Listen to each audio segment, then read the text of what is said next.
Welcome to Kingdom Believers channel. All of creation was first created through the seed of words. So God did not plant a seed of apple to have an apple tree. He planted the seeds of what? Words. Let the earth bring forth. And then when he planted the seed of word, the tree came forth. Then he planted the seed of perpetuation in the first tree. So when the first tree came, he now declared that let every tree that I have produced bring forth seed that will continue to produce. Hello? So if the tree does not now continue to produce seed, the tree will not continue to exist, because we will not have to be speaking words again to be producing. Hello? We're going somewhere. So what's our seeds? Attitude of seed. Every tree was once a seed. Every human being was once a sperm seed. So every man that is moving all around have in their loins nations. There are nations in the loins of every man that is moving around, but those nations will never become a reality until they are released as a seed. So seeds are very powerful. And there are many people keeping their seed in their loins, refusing to release their seed into the soil and the womb of destiny. And they wonder why things are not happening. So every human being was once a sperm seed. Think about it. How will a liquid sperm become a full-grown human being with bones and veins and tissues and lumps? It's supernatural. So every time you sow a seed, every time you release a seed, something supernatural happens that cannot be explained by the natural man. Every creation, every invention was once a thought or an idea in the mind of the creator. Hello? So before I ever write a book, it's in my mind. It's a seed inside me.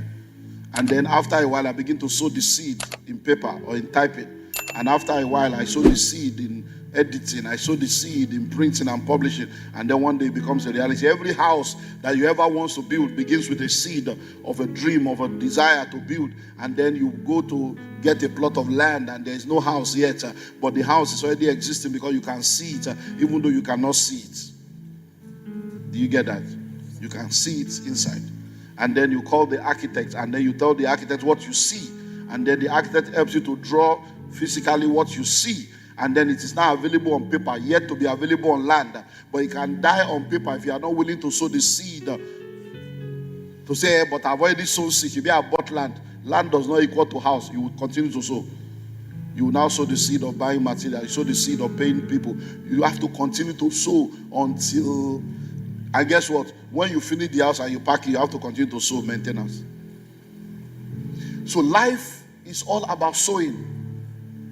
But because we don't understand, we short-circuit the process that the Creator has set in motion to help us.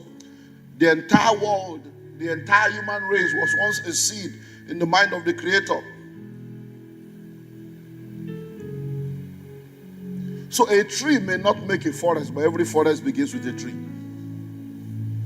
A tree may not make a forest, but every forest begins with a tree. So the very minute you start the journey and you are consistent, it's only a matter of time. Every seed in your hand is a potential orchard or plantation. Every seed in your hand is a potential orchard or a potential plantation. So like we always say, you cannot count the number of oranges in a seed, but you can count the number of seeds in an orange. So if you go to the market, buy orange, cut it, you put your finger, you can pick out the seeds and count. But when you hold seeds in your hand, you can never count the number of oranges inside that seed. Why? Because the possibilities are endless. So every time you eat your seed, you are eating a plantation. Hello? So those seeds in your hand, if you eat it, it ends up in the toilet. But what you have eaten is you have eaten an entire plantation that can become a global conglomerate. That's what you have just eaten. So when you eat your seed, you are eating your future. You are eating your future. But when you plant your seed, what do? You release the future. I hope you know every time you eat egg, you are eating poultry. Hello? You go to Meshai. Say, give me bread and egg and tea. How many of you have eaten Meshai egg and tea, bread and egg before? You know that their egg is sweeter. It's as if there's something they put that if you try it in your house, it will never come out like that. Have you done the Indomie and eggs too? Okay, you guys are. Have you done it while going? Okay, now. So you just go to the machine and then you just crack the egg. Bra, bra, bra, bra, bra. That's a whole poultry. You are eating poultry. You sat down, ate a whole poultry. Why? Because those eggs that you are eating could have become a chicken. And the chicken will lay other eggs that will produce other chicken and lay other. So if you did not eat that egg, there are poultries that you have eaten. So every time you are eating, there are some poultry that should exist in the future that you have devoured. Hello? Have you heard of seed capital before? It's a seed. Oh, you want to start a business, so what do you need? I don't know the business. I've done my business plan. I just need like 5 million. It's okay. Let me give you the money to go and start. Then you start the business with 5 million. Somebody puts in the seed capital to start the business. And then 15 years later, the business is all over the world. And people are talking, oh, the turnover last year was $17 billion. And then when they tell you, oh, we started with, you'll be saying, hello? When this church started about 29 years ago, all I had to my name was 200 and something naira. Hello? UBA accounts. 200 and something. So the maximum I could withdraw was the 200. Hello? And then the pulpit that we wanted to do to erect pulpit was 700 naira. So I put the 200 naira together and I began to believe God that ministry has started. Hello?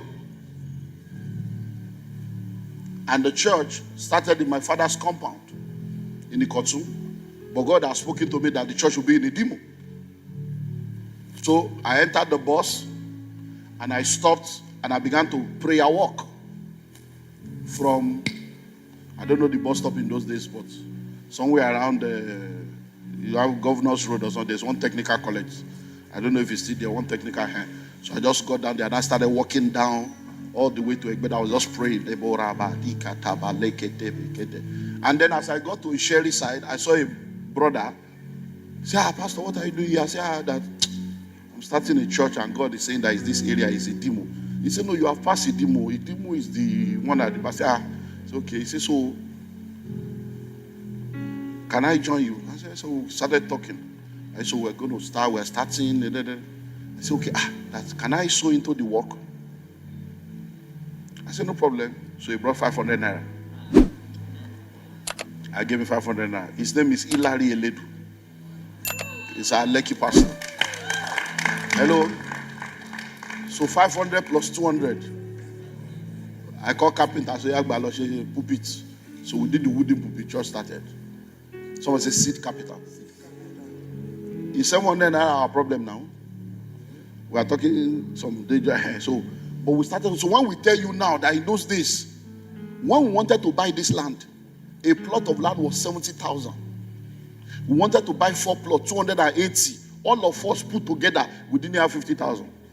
Everybody, all member, if they sell my mama, sell my papa, sell everybody, we don't get it. To know that your present state is not your final status.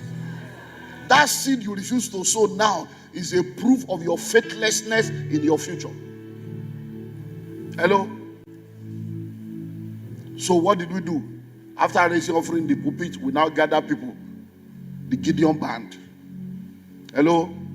So I gathered them behind us, all of you. This one, we must not lose this. We are levying every family.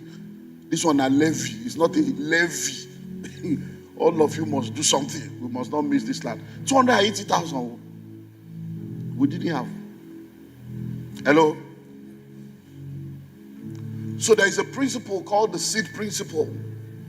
So when you want to become successful and you are wondering where is money, where is money, where is money, most of the time what you are looking for already exists in what is in your hand. You are looking for money, you already have idea. You are looking for money, you already have relationship. You are looking for money, you already have material resources. You are looking for money, you already have the energy and skill. You remember? And then you are still looking for money. No. So that's why we tell you your time, your talent, and your treasure.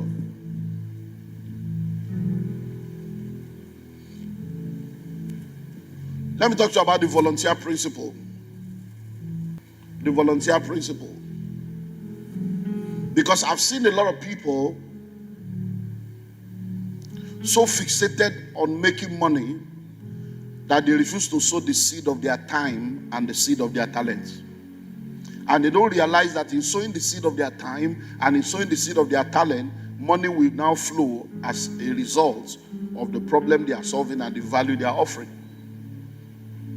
Because see, this poverty mentality, this survival mentality is so strong that when people are at that level, the only thing they are thinking of is, what's in it for me? What's in it for me? What's in it for me? I can't come and kill myself. What are they? They just don't understand. And I need to repeat this again, because if we get it, those of us that you see today that seem to be doing anything meaningful, we did not start like this. There were things we discovered. There are things we applied that brought us here. We all know of Maslow's hierarchy of need. But you see, that was a result of a research. What Abraham Maslow was trying to do was to find out, why do people behave like this? Because many of you think that the Western world has always been like this. No. The United Kingdom was worse than Nigeria in their own days. The United States was worse than Nigeria in their own days. You have forgotten that many of these countries are over 200 years, 300 years. Nigeria is just 100 and something by republic and then 60 something by independence. So, do we need to wait for 200 years? No. But it won't continue like this. Because when you get there, you will do better. That's why we're teaching you now, training you now, so that you will be better when you get there. Hello? So, Abraham Maslow was doing that, and now, in course of doing the research, he now realized that there are three different levels of people. That there are people that are at the survival level of life, there are people that are successful, and there are people that are living a life of significance. He now realized that when people are at the survival level of life, they are not different from an animal.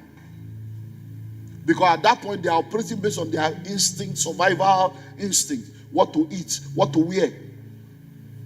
And that's why people behave the way they behave, because they are just thinking survival. But let me tell you something, you can never become successful or become significant with survival mentality. If you start business based on survival, there's a limit to how far the business can go. The way to become successful and to become significant is to have significance mindset, even at your survival level. While you are still struggling, you don't have money, you still will not steal. You are squatting with someone under the bridge, you still will not lie. You are willing to help somebody even if there's nothing in it for you. Why? Because you just want to make impact. It is those kind of impact mindset that takes you out of survival. So there are many people today that do not have any meaningful source of income. And I've told you over and over again, there is work everywhere, even though job is scarce. Nobody is looking for work that does not have work. There is work everywhere. It is job you are looking for. Every time you say you are looking for a job, it's salary you are looking for. When you say you are looking for work, you are looking for impact. Because there is work everywhere. It's job that is scarce. Hello?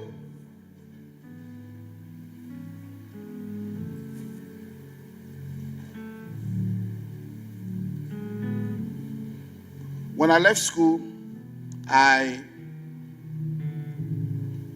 studied building technology and quantity surveying. I was already a minister of the gospel. I already received the call of God upon my life. I was already functioning in the ministry. But because I went to school, studied, I came back, started working.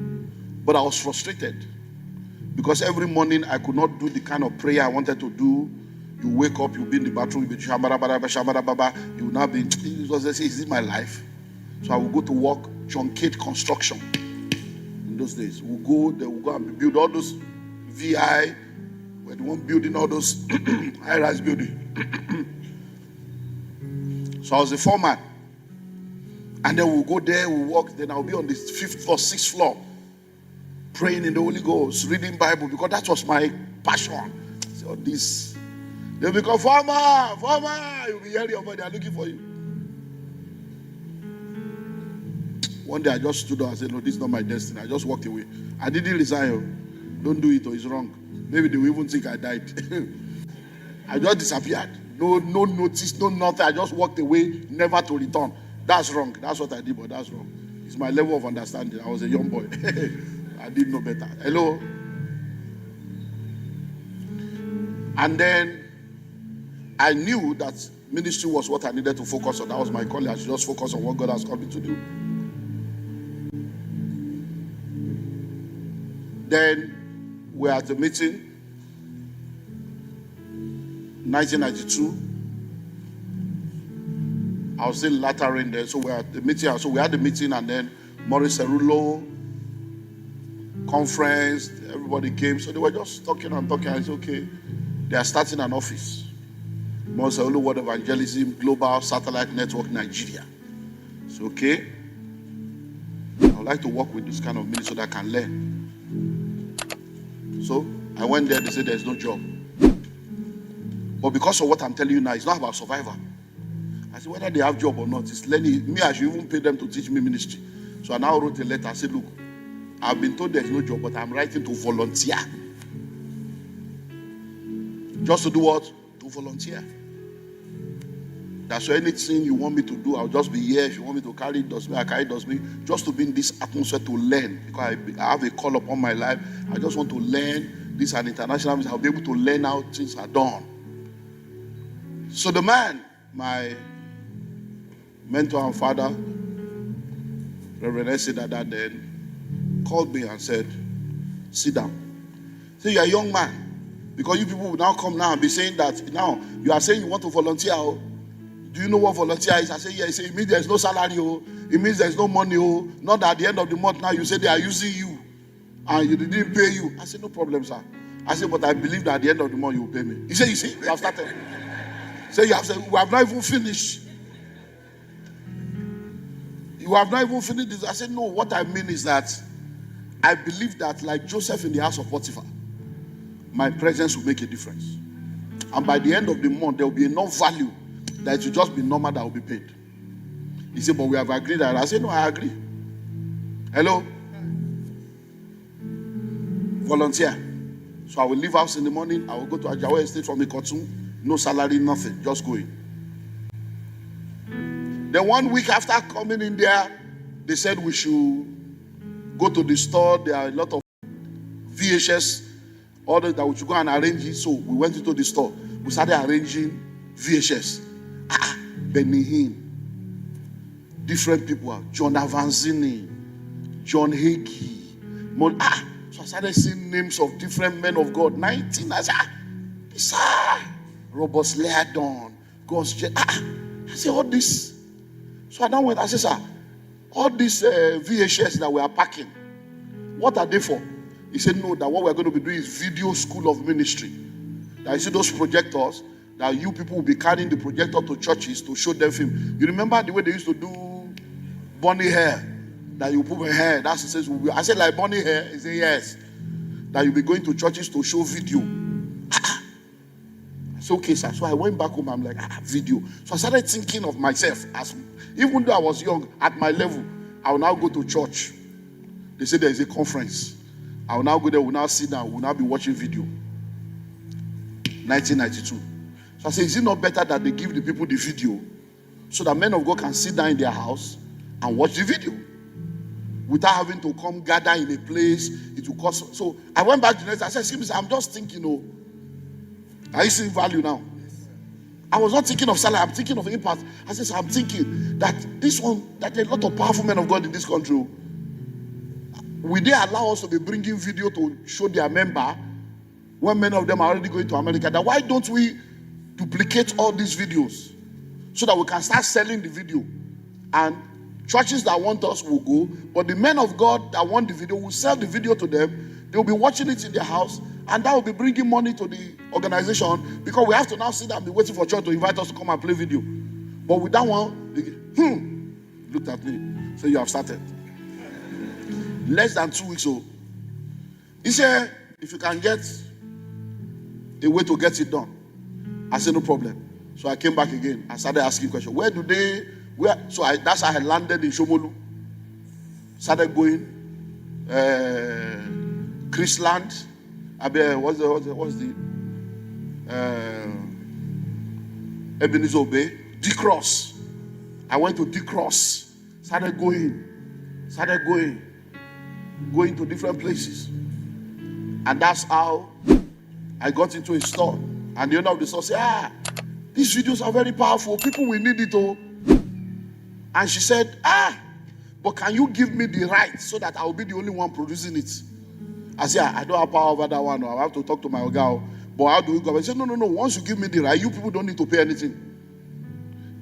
My company will produce, distribute, and then we'll just decide on how many percentage we're going to be giving you as your own royalty. I said, we will not pay. He said, no.